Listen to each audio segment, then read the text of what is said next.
NSUI के mission तिरंगा पर सवाल उठने के बाद छात्र संगठन के प्रदेश महासचिव टोनी ठाकुर ने मंगलवार को हमीरपुर में प्रेस वार्ता कर आरोपों को सिरे से खारिज किया है। टोनी ठाकुर ने मीडिया से रूबरू होते हुए कहा कि बाल स्कूल हमीरपुर में तिरंगा लगाने के लिए मिशन के तहत एकत्र की गई राशि में पूर्ण पारदर्शिता बरती गई है। इस दौरान उन्होंने मिशन के दौरान एकत्र राशि को मीडिया के समक्ष प्रदर्शित भी किया। एनएसयूआई के प्रदेश महासचिव टोनी ठाकुर का कहना है कि मिशन तिरंगा को आने वाले दिनों में और मजबूती के साथ चलाया जाएगा। देखिए, हमने जो एनएसयूआई हमीरपुर के बैनर तले लास्ट ईयर मार्च में हम लोगों ने तिरंगा अभियान चलाया था। मैं आप लोगों के माध्यम से बताना चाहता था कि हम लोगों ने मार्च में नहीं, 28 जनवरी को पहला जो स्टेप था इस मिशन तिरंगे के लिए वो उठाया था।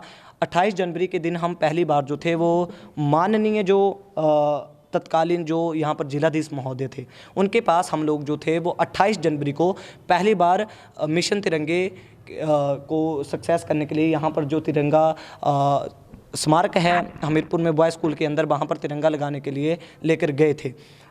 लेकिन तब भी उन्होंने हमारी सुनवाई नहीं की। पहली बार वो हमें मिले ही नहीं थे।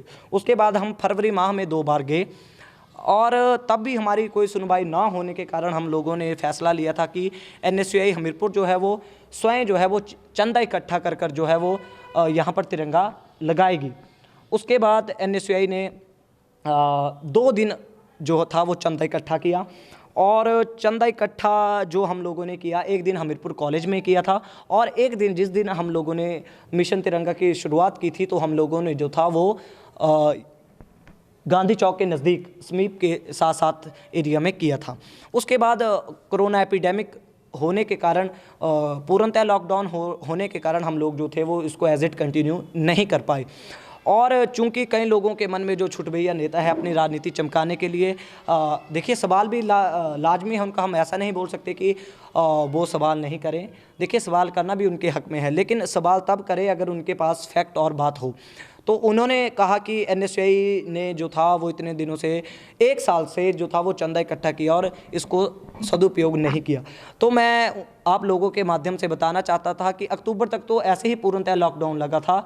यहाँ पर एक परिंदा भी पर नहीं मार रहा था हमीरपुर या पूरे देश प्रदेश की मैं बात करूँ तो। उसके बाद हमने अक्टूबर को 27 अक्टूबर को एक बार फिर दोबारा जो था वो प्रेस कॉन्फ्रेंस की थी और हमने कहा था कि ये जो हमारा तिरंगा अभियान है इसको हम एज इट ही जारी रखेंगे जैसे ही कोरोना एपिडेमिक के हालात जो थे वो सुधरेंगे। उसके बाद वो भी जो था वो हम लोग उसके बाद क्योंकि पंचायती चुनाव या कहीं फैमिली प्रॉब्लम होने के कारण हम उसको एज इट कंटिन्यू नहीं कर पाए। लेकिन हम लोगों ने जो था वो आपके सामने यहाँ पर पिछला जो हमारा कलेक्शन थी उसको इकट्ठा करके ये चिल्लर इकट्ठा जो की थी, देखिए 1200-1300 के करीब ये चिल्लर होगी। तो हम लोग जो थे इसको डीसी महोदय के सुपुर्द कर देंगे और ताकि इससे प्रशासन को शर्म आ जाए और हम जो मिशन तिरंगा है उसको और मजबूती से जो है वो आगे, अब क्योंकि हालात जो है वो सुधर चुके हैं, हम अपनी तरफ से भरपूर कोशिश करके मिशन तिरंगा को सक्सेस बनाने की कोशिश करेंगे।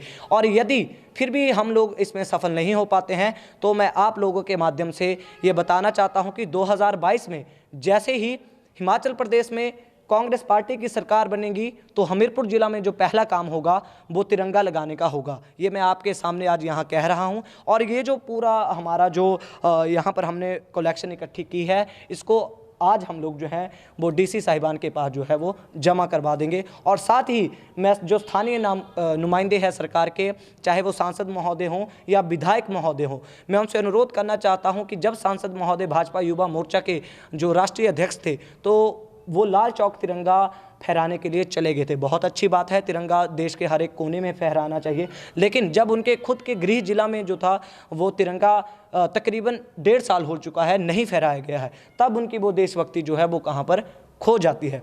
इसलिए मैं आपसे अनुरोध करूंगा कि आप लोग भी प्रशासन और सरकार पर दबाव बनाएं और मिशन तिरंगा को जो है वो सफल बनाने में सहयोग प्रदान करें। धन्यवाद। जय हिंद। तिरंगा सलाम। एनएसयूआई के प्रदेश महासचिव टोनी ठाकुर ने स्थानीय सांसद एवं केंद्रीय वित्त राज्य मंत्री पर भी सवाल उठाए हैं। टोनी ठाकुर का कहना है कि भाजयुमो के राष्ट्रीय अध्यक्ष रहते अनुराग ठाकुर ने लाल चौक में तिरंगा यात्रा तो निकाली, लेकिन उनके घर में 1.5 साल से तिरंगा स्मारक पर तिरंगा नहीं है। यह स्थानीय विधायक, सांसद और केंद्र तथा प्रदेश सरकार की नीयत और कार्यशैली की उदासीनता को दर्शाता है। Sun TV bureau report.